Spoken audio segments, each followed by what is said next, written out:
matin. Lionel Gougelot.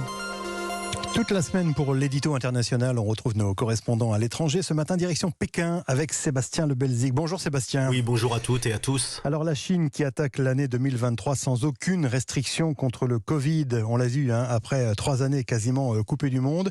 Elle rouvre sa grande muraille et elle fait trembler le reste de la planète, Sébastien. Effectivement, l'image de la Chine n'a jamais été aussi mauvaise, en tout cas dans l'opinion publique internationale. Le sondage d'opinion de Pew qui est réalisé chaque année montre que 68% des personnes interrogées ont une image négative de la Chine. Ça monte à 82% d'opinion défavorable aux États-Unis.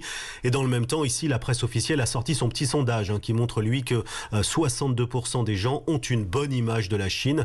Alors, on fait dire ce que l'on veut à ce genre de sondage, mais moi, j'ai mené ma petite enquête autour de moi et je peux vous dire que ce n'est pas brillant. Le problème ici, ce n'est ni la guerre en Ukraine, ni le soutien de Pékin à Moscou, ni les bruits de bottes autour de Taïwan, ni même les droits de l'homme. Non, ce qui énerve les Chinois, c'est le Covid. Et oui, le Covid qui nous a pourri la vie ici depuis 3 ans. On termine cette année sur une vague de contamination sans précédent en Chine. Certaines estimations parlent d'1,5 million à 2 millions de morts dans les prochains mois.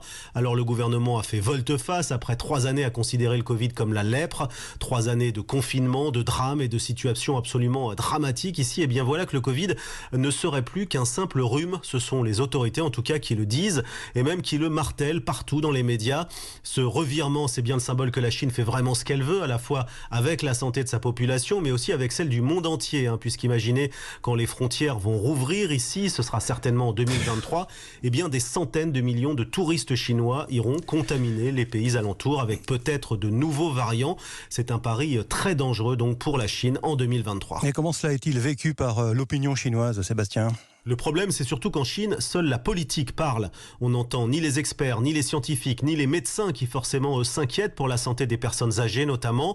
Le système de santé chinois est plus que fragile et rien n'a été fait depuis 3 ans pour l'améliorer. Non, ce changement de politique, c'est le symbole d'un gouvernement sans contre-pouvoir, le symbole d'une dictature politique ou sanitaire. Finalement, c'est pareil. Alors, est-ce que la population va accepter de voir les gens mourir ?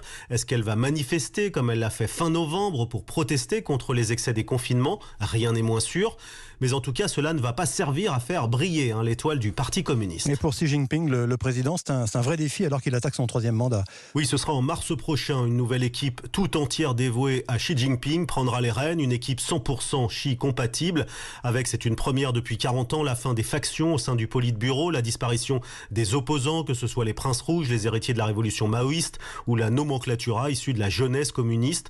La fin aussi du clan Jiang Zemin, l'ancien président qui est mort cet hiver. Alors Xi Jinping, débarrassé peut-être du Covid, pourra dérouler sa politique avec 2 priorités à l'international, la lutte contre les États-Unis et la reprise en main de Taïwan avec peut-être une aventure militaire dans le détroit de Formose. Tout cela évidemment à moins que sa très mauvaise gestion du Covid et de l'après-Covid en Chine ne balaye ses ambitions, en tout cas pour l'année du lapin qui commence en 2023.